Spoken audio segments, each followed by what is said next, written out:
ଜୟ ଶ୍ରୀରାମ। ନମସ୍କାର ଦର୍ଶକ ବନ୍ଧୁ, ବୀରେନ୍ ଉପଚାର କେନ୍ଦ୍ରକୁ ସ୍ୱାଗତ ଜଣାଉଛି। ବନ୍ଧୁଗଣ, ଆମ ଆଖପାଖରେ ଏକ ସାଧାରଣ ଭଳି ଦେଖାଯାଉଥିବା ଏକ ଗଛ, ଯାହାକୁ ଆମେ କେବଳ ଝାଡ଼ୁ, ମୁଡ଼ା, କୁର୍ସି ପାଇଁ ବ୍ୟବହାର କରିଥାନ୍ତି। ସେହି ଗଛଟି ଗଣ୍ଠି ବ୍ୟଥା, ମୁଣ୍ଡ ଦୋଷ, ଶିର ବ୍ୟଥା, ଦାନ୍ତ ରୋଗ, ମେହ, ପ୍ରମେହ, ଉପଦଂଶ, ବହୁମୂତ୍ର, ଭଗନ୍ଦର, ଅତିସାର, ସ୍ୱପ୍ନଦୋଷ, ଧାତୁକ୍ଷୟ ପାଇଁ ଅଦ୍ଭୁତ ଔଷଧ ହୋଇପାରେ। ହଁ ବନ୍ଧୁଗଣ, ଆମେ ଆଜି ଜାଣିବା ବେତ ଗଛ ବିଷୟରେ।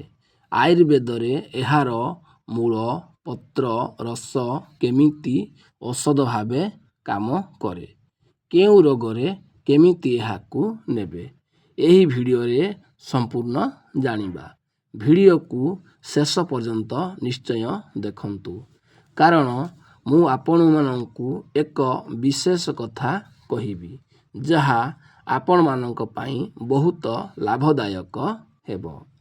ଚାଲନ୍ତୁ ଆରମ୍ଭ କରିବା ବେତ ଗଛର ଔଷଧୀୟ ଗୁଣ ବିଷୟରେ। ଏହା ଏକ ଲତା ଜାତୀୟ ବୃକ୍ଷ। ଏହାର ପତ୍ର ସରୁ ଓ କଣ୍ଟାଯୁକ୍ତ। ଏହାର ପାଚିଲା ଫଳ ପିଲାମାନେ ଆନନ୍ଦରେ ଖାଆନ୍ତି। ପାହାଡ଼ ଓ ପର୍ବତମାନଙ୍କରେ ଯେଉଁ ବେତଗଛ ହୋଇଥାଏ, ତାହା ସାଧାରଣତଃ ବଡ଼ ଓ ଶକ୍ତ ହୋଇଥାଏ। ବେତ ଗଛର ଗୁଣ। ବେତ ଅଳ୍ପ ମଧୁର ମିଶ୍ରିତ କଟୁ ତିକ୍ତ ରସ ଅଟେ। ଶୀତଳ, ରୁଚିକର, ଭ୍ରମ ପରିହାରକ ଅଟେ। ଏହା ବ୍ୟତୀତ ପିତ୍ତଦୋଷ, ଭୂତାବେଶ, କୁଞ୍ଚନ, ମୁଣ୍ଡଭ୍ରମ, ଶିରବ୍ୟଥା, ଉନ୍ମାଦ, ଦାନ୍ତରୋଗ ନିବାରକ ଅଟେ। ବ୍ୟବହାର ନିୟମ।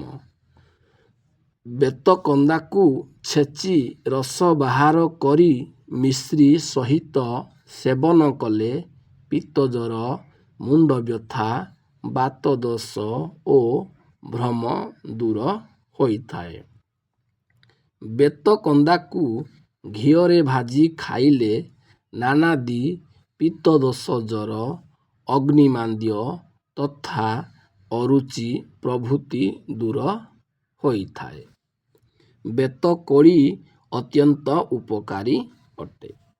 ଏହା ମେହ, ପ୍ରମେହ, ଉପଦଂଶ, ବହୁମୂତ୍ର, ଭଗନ୍ଦର, ଅତିସାର ଭଳି ସ୍ୱପ୍ନଦୋଷରୁ ମଧ୍ୟ ମୁକ୍ତି ଦେଇଥାଏ। ସେବନ ବିଧି। କଞ୍ଚା ବା ପାଚିଲା ବେତ କୋଳିକୁ ଛେଚି ଦିଅନ୍ତୁ। ସମ ପରିମାଣରେ ଅଁଳା ରସ ମିଶାନ୍ତୁ।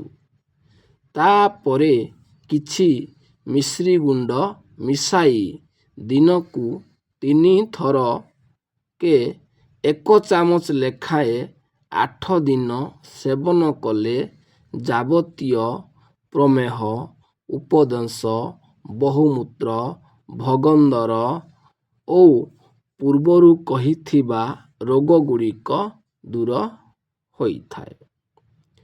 ଆଜିକାଲି ଲୋକମାନଙ୍କର ବହୁଦିନର ଥଣ୍ଡା ଯୋଗୁଁ ନାକପୁଡ଼ା ଫୁଲି ଯାଏ, ନାକ ଭିତରେ ମାଂସ ବଢ଼ି ଜ୍ୱର ହୋଇଥାଏ, ନିଶ୍ୱାସ ପ୍ରଶ୍ୱାସ ନେବା ପାଇଁ ବହୁତ ଅସୁବିଧା ହୋଇଥାଏ। ଏହାକୁ ଉହା ଜ୍ୱର କହନ୍ତି। ଏଥିରେ ନିସ୍ତାର ପାଇବାକୁ ହେଲେ ବେତପତ୍ର ରସ ସଙ୍ଗରେ ଅଳ୍ପ ଲୁଣ ମିଶାଇ ନାକରେ ପକାଇଲେ ଉହା ଜ୍ୱର ଭଲ ହୋଇଥାଏ। ଅପସ୍ମାର, ବାତ ପାଇଁ ବେତକନ୍ଦା ଅତ୍ୟନ୍ତ ଉପକାରୀ ଅଟେ। ବେତକନ୍ଦା ରସ, ଅଦା ରସ, କାଗଜି ଲେମ୍ବୁ ରସ, ମହୁ ଓ ଗାଈ ଘିଅ ସମ ପରିମାଣରେ ମିଶାଇ 1 ଚାମଚ ଲେଖାଏଁ ଖାଇଲେ ଓ ମୁଣ୍ଡରେ ମାଲିସ କଲେ ଯାବତୀୟ ପିତ୍ତଦୋଷ, ଉନ୍ମାଦ, ଜ୍ୱର, ଅପସ୍ମାର, ରୋଗ ଭଲ ହୋଇଥାଏ। ଏବେ ଆସନ୍ତୁ ଜାଣିବା ଏକ ବିଶେଷ କଥା। ଆଜିକାଲି ପୁରୁଷ ହେଉ ବା ମହିଳା ସମସ୍ତଙ୍କର ଦାନ୍ତ ପୋକ କାଟିଥାଏ। ଏହା ଗୋଟିଏ ସାଧାରଣ ରୋଗରେ ପରିଣତ ହୋଇଗଲାଣି। ଆଜି ଜାଣିବା ବିନା ପଇସାରେ ଆପଣମାନେ ନିଶ୍ଚୟ ଘରେ ଏହା କରିପାରିବେ। ଦାନ୍ତ ପୋକ କଟା କେମିତି ଭଲ ହେବ ଶୁଣନ୍ତୁ। ଶନିବାର ଦିନ ଅଧୁଆ ମୁହଁରେ ବେତଚେର ଖଣ୍ଡିଏ ସଂଗ୍ରହ କରନ୍ତୁ। ଆଉ ଯେଉଁ ପାଖ ଦାନ୍ତ ପୋକ କାଟୁଛି ସେହି ପାଖ କାନ ଉପରେ ବାନ୍ଧି ଦିଅନ୍ତୁ। ଦାନ୍ତ ପୋକ କଟା ନିଶ୍ଚୟ ଭଲ ହୋଇଯିବ। ଆଶା କରୁଛି ଭିଡ଼ିଓଟି ଆପଣମାନଙ୍କୁ ବହୁତ ଭଲ ଲାଗିଥିବ। ଏହିପରି ନୂଆ ନୂଆ ଭିଡ଼ିଓ ଦେଖିବା ପାଇଁ ଚ୍ୟାନେଲକୁ ଲାଇକ୍ କରନ୍ତୁ, କମେଣ୍ଟ କରନ୍ତୁ ଏବଂ ଚ୍ୟାନେଲକୁ ସବସ୍କ୍ରାଇବ୍ ନିଶ୍ଚୟ କରନ୍ତୁ। ରହୁଛି, ନମସ୍କାର।